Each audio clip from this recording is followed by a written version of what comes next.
यत्र उत्तीर्णो भगवान कृष्णो कृष्णाख्यो जगदीश्वरः। वहां तक न सुनाई दे तो और आगे आ जाइएगा। आप लोग आगे आ जाइए, इधर वसुदेव गृहे जन्म।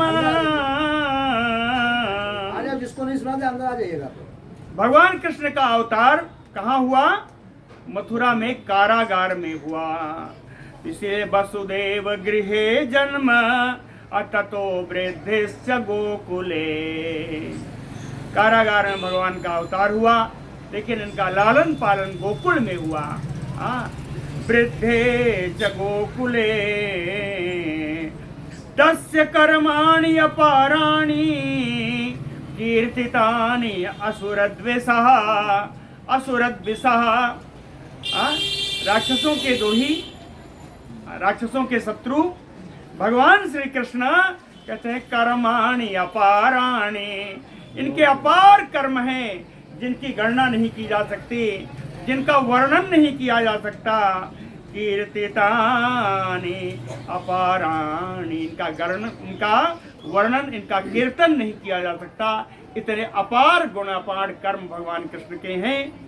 क्या क्या है कहें, कुछ का बताना ही पड़ेगा तो कुछ बताते हैं कि पूतना असुपय पानम।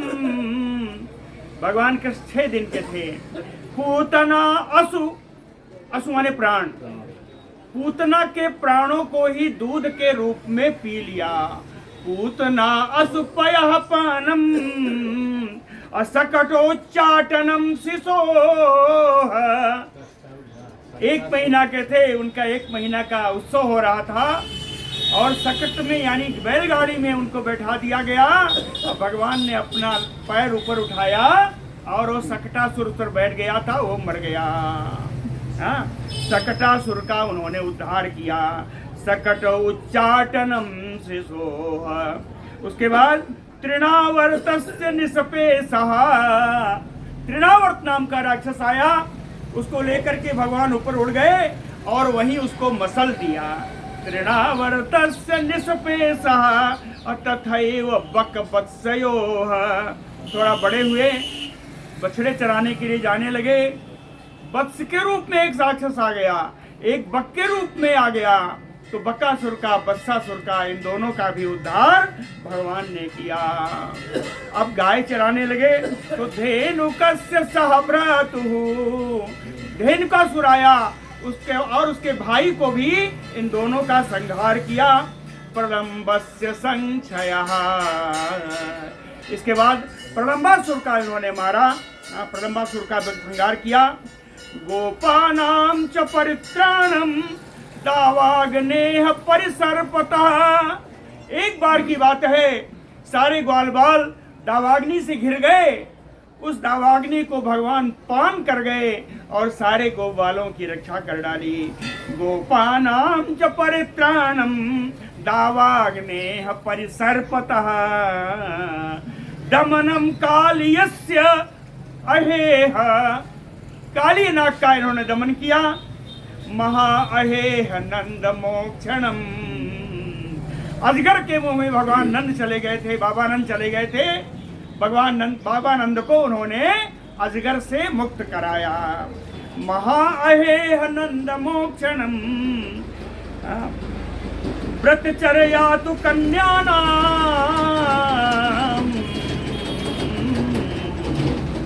व्रत वनिताएं कात्यायनी का व्रत कर रही थी, उनका व्रत पूर्ण नहीं हो रहा था, है ना। वो निर्वस्त्र स्नान कर रही थी, इसलिए दोष आ जा रहा था। तो भगवान ने चीरहरण लीला के द्वारा उनके व्रत को पूर्ण कराया और उनको व्रत पूर्ण होने का फल भी दिया।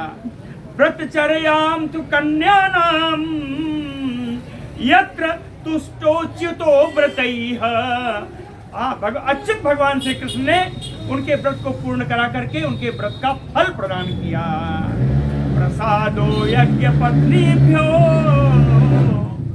यज्ञ पत्नियों के ऊपर भगवान ने कृपा की, याद है जब भेजा था भोजन के लिए, ब्राह्मणों ने लौटा दिया, लेकिन यज्ञ पत्नियां पूरा भोजन बना बना के लेके सब आई, भगवान को खिलाया। यज्ञ पत्नियों पर भगवान ने कृपा की और विप्राणाम च अनुतापनम। बाद में यज्ञ पत्नियों ने कहा मैं नहीं जाऊंगी, मुझे अब मेरे पति अपने घर में नहीं रखेंगे। लेकिन सब विप्रों की मति फेरी और उन सारे ब्राह्मणों ने अत्यधिक पश्चाताप किया है। विप्राणाम च अनुतापनम गोवर्धन उद्धारणम चा। गोवर्धन धारण की लीला भगवान ने ब्रज में की। शक्रस्य सुरभेह अथ यज्ञाभिषेकम। शक्र के यानी इंद्र के गर्भ को दमन किया और बाद में इंद्र और कामधेनु वहां से आई स्वर्ग से और भगवान का यज्ञाभिषेक किया है। इन दोनों ने मिलकर के यज्ञाभिषेकस्य कृष्णस्य स्त्रीभिः क्रीडां चरात्रिषु। भगवान ने बहुत सारी शरतकालीन रात्रियों में इन गोपिकाओं के साथ रास लीला का खेल किया है, रास लीला रचाई है। तो उस रास पंचाध्यायी का वर्णन आप लोगों को याद आ गया होगा। रास पंचाध्यायी के बाद शंखचूडस्य दुर्बुद्धेः बधो अरेष्टस्य केशिनः। शंखचूड नामक राक्षस का व्रत किया और अरिष्टासुर का व्रत किया। कंस के द्वारा भेजी गई केसी का व्रत किया। इतने राक्षसों का वध करने के बाद कंस का माथा टनका और उसने अक्रूर जी को भेज दिया। अक्रूर जी को भेज दिया तो अक्रूर आगमनम पश्चात प्रस्थानम। किसका कह राम कृष्णयो। गोकुल में अक्रूर जी का पदार्पण हुआ।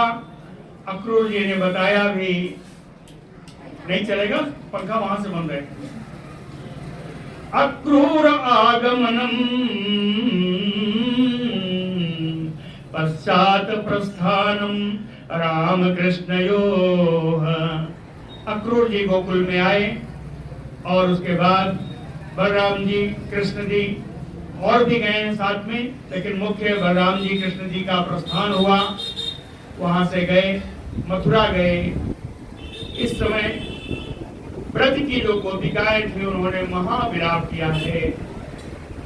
इतना संक्षेप वर्णन करते हुए भी श्री व्यास जी ने उनका नाम दिया है ब्रज स्त्रीणाम विलापश्च।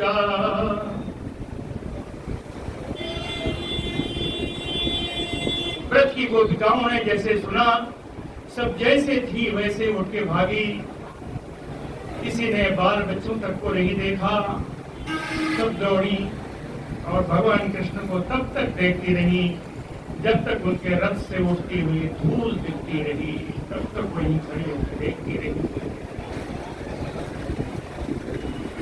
ब्रज स्त्रीणाम विलापश्च मथुरा आलोकनम ततः।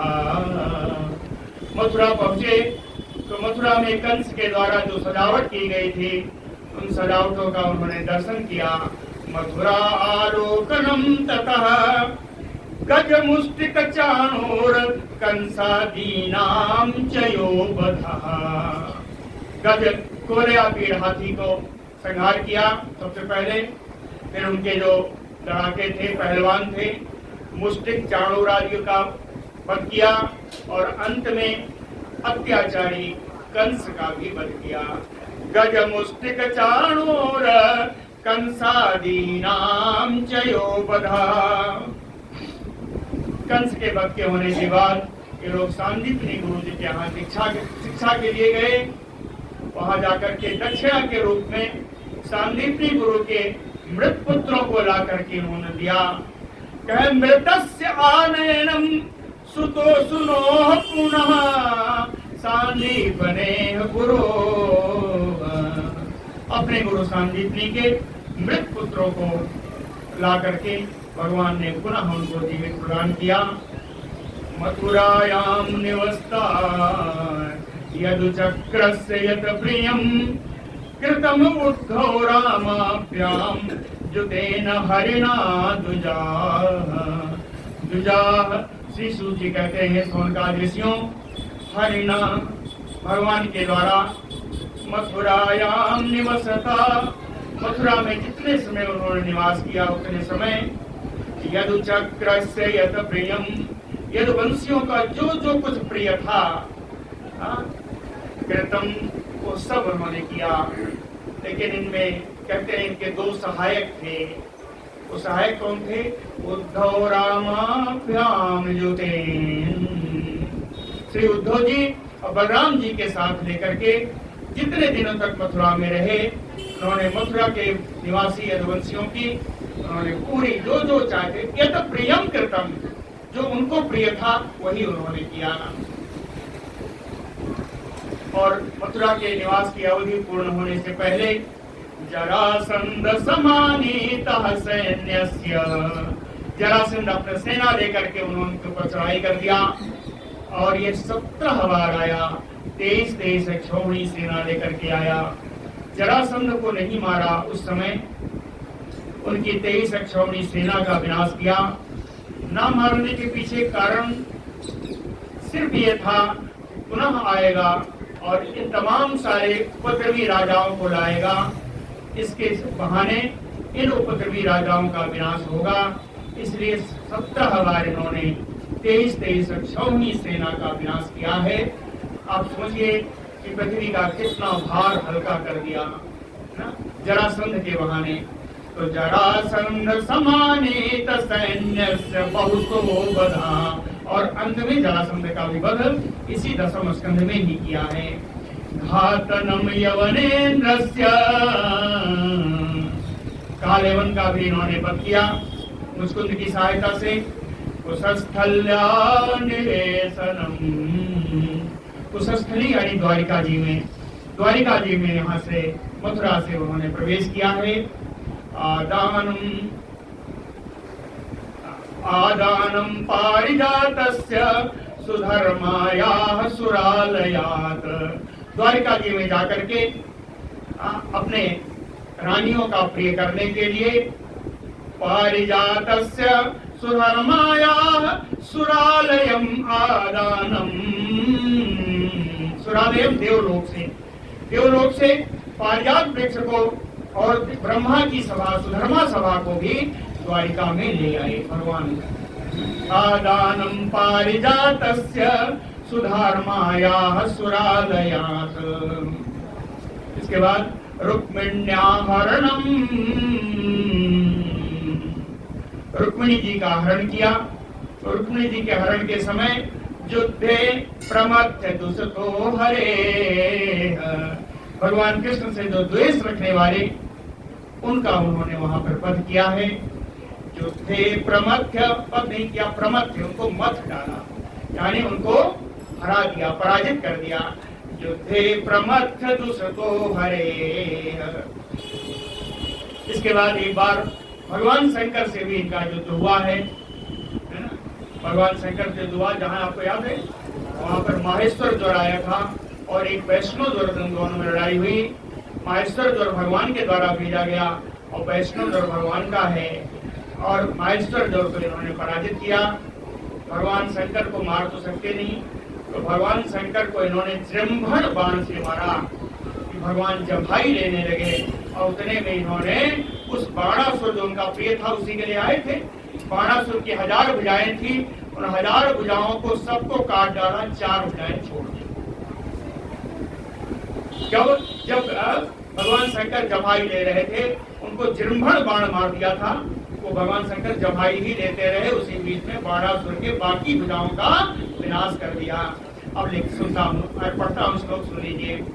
हरस्य जिह्मणं युद्धे, भगवान शंकर को जृंभण बाण मारा युद्ध में। अब बाणस्य भुज कृंदनम, बाणासुर की भुजाओं को काट डाला। इसके बाद प्राग ज्योतिषपतिम हत्वा, इसके बाद प्राग ज्योतिषपुर गए। प्राग ज्योतिषपुर का राजा कौन था? भौमासुर। प्राग ज्योतिषपुर का राजा भौमासुर था, तो प्राक ज्योतिष पति महत्वा, भौमासुर को मार करके कन्या नाम हरणम जयत, जो उसने 16,100 कन्याओं का हरण किया था उन सबको मुक्त कराया। मुक्त ही नहीं कराया, उन्होंने अपनी प्रेयसी के रूप में सबको स्वीकार किया, अपनी पत्नियों के रूप में सबको स्वीकार भी किया। प्राग ज्योतिष पति महत्वा कन्या नाम हरणम चयत। इन सारे विवाहों के बाद शिशुपाल आया, चैत्य शिशुपाल का वध किया। एक मिथ्या वासुदेव भी आया, उसका नाम पौंड्रक था। तो पौंड्रक आया जो अपने को वासुदेव ही कहता था, और पौंड्रक के साथी थे काशीराज। काशीराज तो नहीं आए थे, उनका पुत्र आया था। नहीं, काशीराज ही आए थे, उनके पुत्र ने बाद में काशी में रहकर लड़ाई की थी, है ना। तो काशीराज आए थे, तो उन्होंने बताया कि चैत्र पौंड्रक साल्वानाम दंतवक्त्रस्य दुर्मते, दुर्बुद्धि दंतवक्त्र की, साल्व की और पौंड्रक की और शिशुपाल का इन्होंने वध किया। वध करने वालों में और भी हैं। संबरो दुविधः पीठो मुरः पंच जनादयः। संबरासुर को मारा, दुविध नाम के बानर को मारा, पीठ को मारा, मुर नाम के राक्षस को मारा, इसीलिए इनका नाम मुरारी है। मुर नाम के राक्षस को मारा और पंचजन को भी मारा। पंचजन राक्षस था, वो शंख के रूप में समुद्र में निवास करता था, और उसको मार करके जो शंख थी उसी शंख को उठा लाए, इसीलिए भगवान के शंख का नाम पांचजन्य है। पंचजन राक्षस को मार करके भगवान ने शंख ली थी, इसलिए भगवान के शंख का नाम पांचजन्य है। पंचजनम पंचजनादया महात्म्यम च बधातेषाम्। इन सारे वधों का महात्म्य किस कारण से हुआ, थोड़ा थोड़ा तो मैंने बताया है, लेकिन संपूर्ण विस्तार श्रीमद् भागवत के 10वें स्कंध में किया हुआ है। और इनके बाद वाराणस्याः च दाहनम्, वाराणसीपुरी को भगवान ने अपने चक्र से जला डाला, सिर्फ भगवान शंकर के निवास को छोड़ करके। वाराणस्य दाहनम्। फिर पृथ्वी का भार कुछ बढ़ा हुआ था, तो पृथ्वी का भार उतारने के लिए महाभारत का युद्ध कराया। भारावतरणं भूमेः निमित्तीकृत्य पांडवान्। पृथ्वी का भार उतारने के लिए भगवान ही महाभारत युद्ध के निमित्त बने। निमित्त बन करके पांडवों के द्वारा बहुत सारे आतताई राजाओं का उन्होंने उस समय वध कराया। अब एक ही भार रह गया पृथ्वी का, वो भार था यदुवंश का। यदुवंश का भार जो पृथ्वी पर था, उस भार को भी भगवान ने अपने जाने से पहले, अपनी संवरण लीला से पहले उस भार को भी उतारा है। कैसे उतारा? कहें विप्रशापापदेशेन।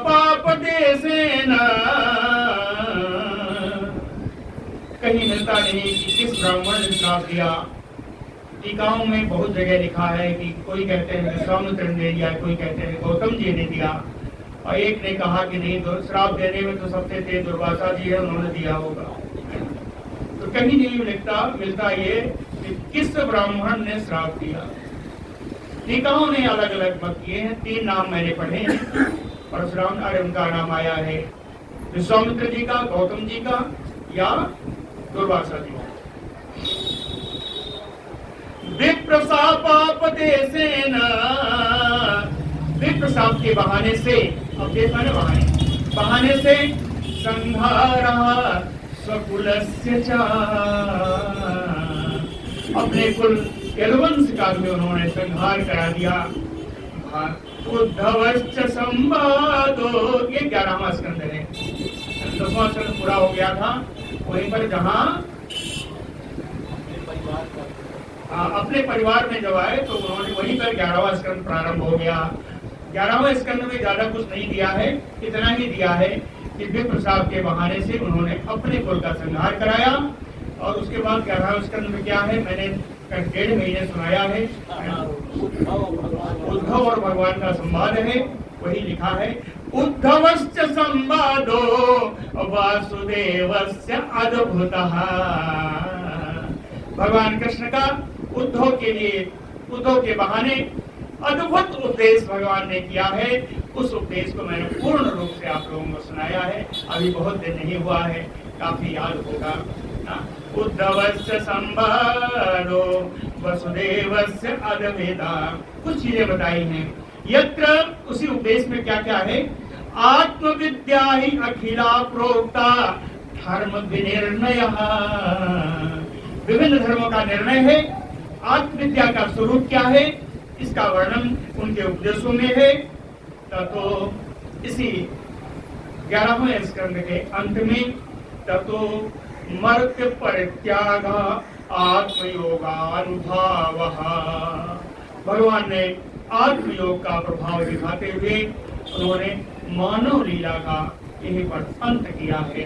अपनी मानव लीला का उन्होंने संवरण कर लिया। उसके बाद 12 स्कंद प्रारंभ होता है। 12 स्कंद में जुग लक्षण वृत्तिश्च कलौ नृणाम उपप्लवः। कलयुग का लक्षण कैसा होगा ये बताया। कलयुग में राजा लोग कितना उपद्रवी होंगे ये बताया। जुग लक्षण वृत्तिश्च कलौ नृणाम उपप्लवः। चतुर्विधश्च प्रलयः, 4 प्रकार के प्रलय भी बताए। उत्पत्ति त्रिविधा यथा, 3 प्रकार से उत्पत्ति बताई। देह त्याग राजर्षेः विष्णुरातस्य धीमतः। बुद्धिमान भगवान कृष्ण के द्वारा ही रक्षित श्री परीक्षित जी का भी शरीर का त्याग कैसे उन्होंने किया ये भी बताया है। देह त्यागश्च राजर्षेः विष्णुरातस्य धीमता शाखा प्रणयनम। वेद का विभाजन कैसे किया ये भी 12वें स्कंद में बताया गया है। मार्कंडेयस्य सतकथा, मार्कंडेय ऋषि की पूरी कथा, उनका माया दर्शन, उनको भगवान शंकर से वरदान, आज सब कुछ मार्कंडेय ऋषि की पूरी कथा बताई है। महापुरुष विन्यासः, भगवान के अंग उपांग आयुध आदि का वर्णन बताया। ये विन्यास है ना।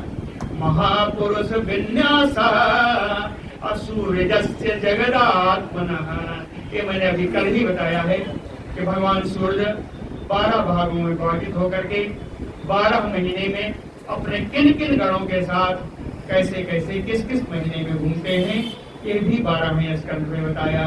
सूर्यस्य जगदात्मनः, अब तो आपको भी समझ में आ गया। कल तक की कथा बता दी, इसका मतलब पूरी भागवत आपको मैंने सुना दी है। और सूत जी भी यही कहते हैं, इति च उगतम द्विजश्रेष्ठा यत पृष्ठो अहम इह अस्मि सः।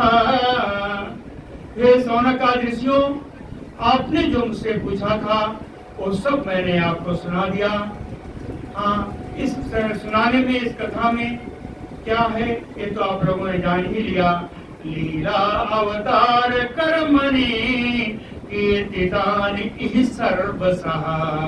हर जगह भगवान के लीला अवतार, भगवान श्री कृष्ण के लीला अवतार का वर्णन है, उनके कर्मों का वर्णन है, उनके कर्मों का, उनके नामों का कीर्तन, उसकी महिमा जगह जगह श्रीमद् भागवत में दी हुई है। कहते हैं इनके नाम की महिमा कितनी है बताओ। कहे पतितः अस्खलितः च आर्तः छुत्वा क्वापि वसु ब्रुवन्। कहते हैं गिरते समय, लुढ़कते समय, दुखी होकर के या भूख प्यास से व्याकुल होकर के, विवश होकर के, किसी भी प्रकार से भगवान का नाम अगर केवल पढ़ाता है, हरे नमयति उच्चैः, भगवान का नाम जोर से जिसने पुकारा, उच्यते मुच्यते सर्वपातकान्, सभी पापों से मुक्त हो जाता है। जिसने भी भगवान का नाम किसी भी बहाने से पुकारा हो, उसके पापों का नाश हो जाता है। संकीर्तमानो भगवान अनंतः,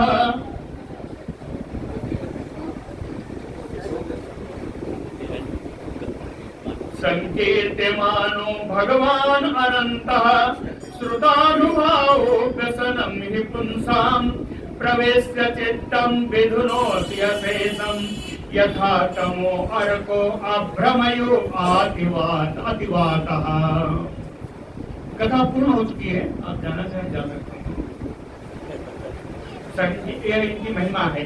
संकीर्तमानो भगवान अनंतः, अनंत भगवान की जो संकीर्तन करता है, श्रुतानुभव भगवान के प्रभाव का, भगवान के पराक्रम का, भगवान के लीला का जो श्रवण करता है, प्रवेश चित्तम, उसके चित्त में भगवान प्रवेश कर जाते हैं और पुंसाम अशेषम व्यसनम विधुनोति, संपूर्ण दुखों का भगवान उसके चित्त में प्रवेश करके नाश कर देते हैं। कहे यथा, कैसे? दो उदाहरण दिया। तमो अर्को, जैसे अंधकार को नाश सूर्य भगवान के उदय से होता है, सूर्य भगवान के उदय से जैसे अंधकार का नाश होता है, या अतिवातः अभ्रम, प्रचंड वायु से बादल जैसे तितर बितर हो जाते हैं, उसी प्रकार भगवान के प्रवेश होने से सारे अज्ञान का, सारे दुख समाप्त हो जाते हैं। ऐसा के रहता कि असत असती असत कथा न कथ्यते यद भगवान अधोक्षजा। कहते हैं गिरह, ओ वाणी न कथ्यते यद भगवान अधोक्षजा। इंद्रियातीत भगवान के गुणों का जिस वाणी ने वर्णन नहीं किया, कहते हैं मृषा, वो वाणी ही मिथ्या है। मिथ्या ही नहीं, कहते असती, बहुत सुंदर होने पर भी कुरूप है वो वाणी। कहते बहुत गुणों वाली होने पर भी असत कथा,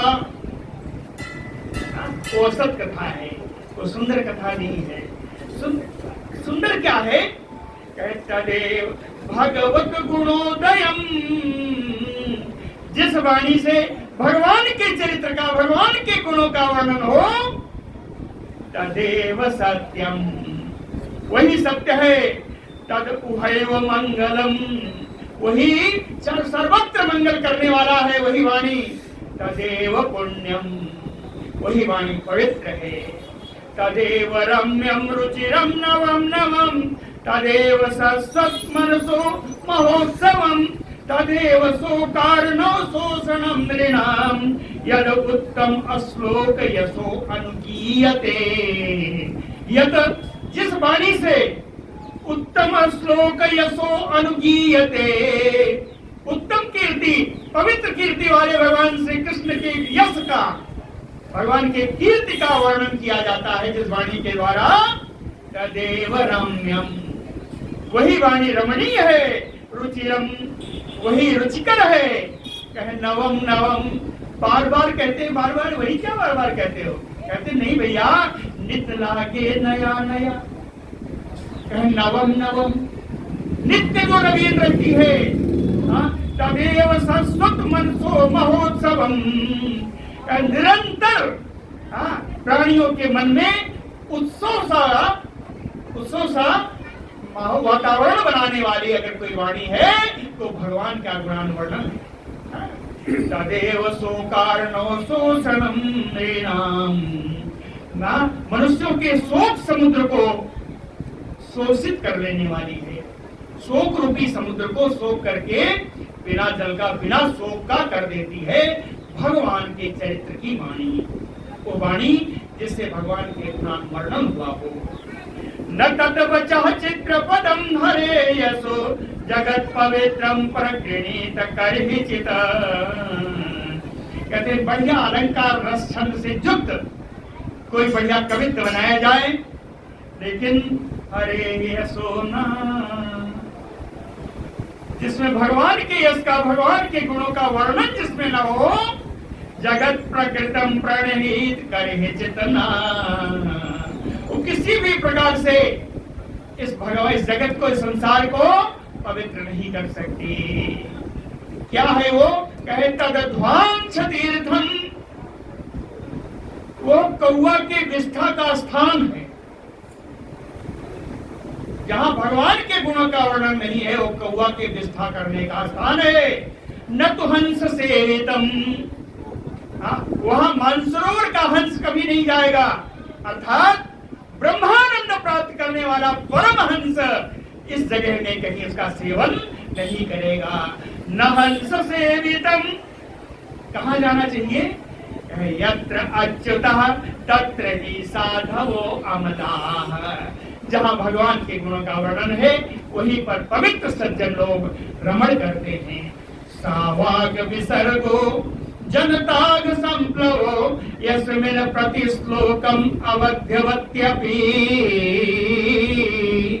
कहते हैं जो बहुत ज्यादा बढ़िया छंद रस से युक्त नहीं है, जिनमें बहुत पद नहीं है, छंद आदि नहीं लगे हुए हैं, विचित्र पद होते हैं ना, ये जानते हैं ना? एक भी मात्रा किसी से कम नहीं होनी चाहिए, एकदम संतुलित जो छंद बनते हैं, कहे प्रतिश्लोकम अवध्यवत्यपि, वो उन लय ताल में बद्ध न होने पर भी, ऐसी वाणी जो लय ताल में बंद नहीं है, 80 छंदों में लिखी नहीं गई है, लेकिन नामानि अनंतस्य, अनंत भगवान श्री कृष्ण के नामों का वर्णन हो। यशो अंकितानि, जिसमें भगवान का यश का गान किया गया हो। कहते हैं वो जन ताप संप्लवो, वो मनुष्यों के विभिन्न तापों को नष्ट कर देने वाली वाणी है। श्रृण्वन्ति गायन्ति क्रीडन्ति साधवः, साधु लोग ही, सत्संग स्वभाव वाले लोग ही ऐसी कथा को, ऐसी वाणी को सुनते हैं, गाते हैं, हंसते हैं। नैष्कर्म्यम अपि अच्युत भाव वर्जितम न शोभते ज्ञानम अलम निरंजनम, निरंजनम ज्ञानम, निरंजन ज्ञान, निरंजन जानते हैं ना, अंजन होता है काला, निरंजन यानी कालिमा से रहित, यानी सारे दोषों से रहित, सुंदर ज्ञान, ब्रह्म ज्ञान है ना। निरंजनम ज्ञानम नैष्कर्म्यम अपि, सुंदर ज्ञान, दूषण रहित ज्ञान किसी को मिला, यद्यपि वो मोक्ष प्राप्त कराने वाला है, नैष्कर्म्यम अपि, मोक्ष प्राप्त कराने वाला होने पर भी यदि अच्युत भाव वर्जितम, भगवान कृष्ण के भाव से, भाव का उसमें समावेश अगर नहीं है, तो वो कृता कुतः पुनः न शोभते, उस वाणी की शोभा नहीं होती, न शोभते। कहते जब वाणी की शोभा नहीं होती तो नहीं अर्पितम कर्म, तो उन कर्मों का क्या जो कर्म भगवान को अर्पण न किए गए हो। जिस वाणी में भगवान का यशोगान न हो वो व्यर्थ है, उसकी शोभा नहीं होती। भले ही वो निर्मल ज्ञान से परिपूर्ण हो, भले ही निर्मल ज्ञान से परिपूर्ण हो, अगर भगवान का वर्णन नहीं है तो वाणी वो शोभा नहीं पाती। अगर वाणी शोभा नहीं पाती तो उन कर्मों का क्या जिन कर्मों से आप भगवान को पाना चाहते हैं, मोक्ष पाना चाहते हैं, मगर वो कर्म भगवान को अर्पण न किए गए हों। कहते हैं न कर्म ही अर्पितम कुतः पुनः, उन कर्मों का क्या, यद्यपि अनुत्तमम, यद्यपि उत्तम कर्म है फिर भी इन कर्मों की कर्मों में गिनती नहीं होती। यशः श्रियामयो परिश्रमः परो वर्ण आश्रम आचार तपः श्रुतादिषु, कहते हैं अपने वर्ण अपने आश्रम के अनुसार आचरण करते हुए, तपस्या करते हुए, अध्ययन करते हुए, सब कुछ लिखा है। वर्ण आश्रम आचार तपः श्रुत आदिषु, अपने वर्ण अपने आश्रम के अनुसार आचरण करते हुए, तपस्या करते हुए और अध्ययन करते हुए यशस्रियाम एव परिश्रमः परो, अत्यधिक परिश्रम करने पर भी क्या मिलेगा? कहे यश मिलेगा, लक्ष्मी मिलेगी। यशस्रियाम एव, यश प्राप्त होगा, लक्ष्मी प्राप्त होगी, लेकिन गुणानुवाद श्रवणादि भी हरे, बिना किसी ज्ञान के, बिना किसी अध्ययन के भी अगर भगवान के गुणों का श्रवण करें या भगवान के गुणों का वर्णन करें, गुणानुवाद श्रवणादि भी हरे, ऐसा करेंगे तो क्या मिलेगा? श्रीधर पाद पद्मयो अविस्मृति, भगवान शंकर श्री कृष्ण के चरण कमलों की स्मृति मिलेगी, ये कभी भूलेगी नहीं। अगर भगवान का गुणानुवर्णन किया गया तो भगवान कृष्ण के श्री चरण कमलों की स्मृति हमेशा बनी रहेगी। और अगर भगवान के कृष्ण के चरणों की स्मृति अगर बनी है तो क्या होगा? अविस्मृति कृष्ण पदारविंदयो, अगर भगवान कृष्ण के चरण कमलों की स्मृति हमारे स्मृति पटल पर अगर बनी रहे तो क्षीणोति अभद्राणि, सारे अमंगल नष्ट हो जाएंगे। समम तनोति, शांति का विस्तार होगा। समम तनोति सत्वस्य शुद्धिम, अंतःकरण शुद्ध हो जाएगा। परमात्मा भक्ति, परमात्मा की भक्ति प्राप्त होगी। ज्ञानम चा विज्ञान विराग युक्तम, ज्ञान यहाँ भी मिलेगा, वो ज्ञान मिलेगा जो वैराग्य परक होगा, जो आपको भगवान के पास ले जाएगा। ज्ञानम च विज्ञान विराग युक्तम, कहते हैं शिशु जी, यूयम दुजाग्र्या, हे सौनकादृश्यों, हे ब्राह्मणों, यूयम बत भूरि भागा, आपके भाग्य की प्रशंसा मैं कितना करूं। यूयम बत भूरि भागा, क्यों? कह नारायणम देवम अदेवधीशम यत शाश्वत आत्मनि अखिलात्म धृत्यम, क्योंकि आप लोग निरंतर आत्मस्वरूप, विश्वात्मा स्वरूप, अखिल आत्मधृत्यम, विश्वात्मा स्वरूप भगवान के अपने स्वरूप को नारायण, जो नारायण स्वरूप है, जो देवादिदेव हैं, उनके अतिरिक्त किसी और देव की आवश्यकता नहीं है, ऐसे देव हैं। अजस्र भावा आवेश्य, निरंतर ही आप उनका अपने हृदय में स्थान दे करके, हृदय में प्रवेशित करा करके अजस्र भावा भजत, निरंतर भाव से सतत उनका आप भजन करते रहते हैं। इसलिए हे सौनकाद ब्राह्मणों, आप बड़े धन्य। इतने पर रुके नहीं, उन्होंने कहा आप तो धन्य हैं, आप तो धन्य हैं। अहम चा संग अस्मारित आत्म तत्वम श्रुते पुरा में परमर्ष वक्त्रात प्रायोपदेशे नृपते परीक्षितः सदसि ऋषीणाम महताम च शृण्वताम। जिस समय राजा परीक्षित अनशन पर बैठे थे, परीक्षितः नृपते प्रायोपदेशे, जिस समय अनशन पर बैठे थे, सदसि ऋषीणाम, ऋषियों की बड़ी भारी सभा आई थी। महताम च शृण्वताम, उसमें मेरे गुरु श्री सुखदेव जी ने श्रीमद् भागवत की कथा परीक्षित जी को सुनाई थी। अहम चा, मैं भी उसी सभा में बैठा हुआ था। श्रुतम पुरा में परमर्षि वक्त्रात, परम ऋषि भगवान श्री सुखदेव जी के मुख से मैंने भी श्रीमद् भागवत की कथा सुनी थी। लेकिन आप लोगों ने मुझसे पूछा संग स्मारितः, मुझे उस कथा का स्मरण हो आया, मैंने भी अपनी जीवा पवित्र की, आप लोगों को यह कथा सुना करके आपका हम करिए पुकार है। हे सौनकाद ऋषियों, सूत जी कहते हैं, हे सौनकाद ऋषियों, आपने मुझसे एक कथा सुनने के लिए कहा, पूछा, यह आपका, आप लोगों का हम पर उपकार है। एतत्वः कथिता विप्रा, हे सौनकाद ऋषियों, एतत्वः कथिता कथनीय उरु कर्मणा।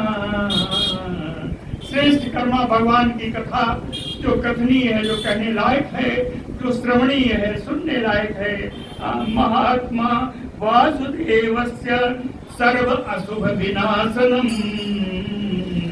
भगवान कृष्ण की ये कथा जो सारे अमंगलों का नाश करने वाली है। एतत् वह कथितम, पूरी कथा मैंने आप लोगों को सुना दी है। बोलो भक्तवत्सल भगवान की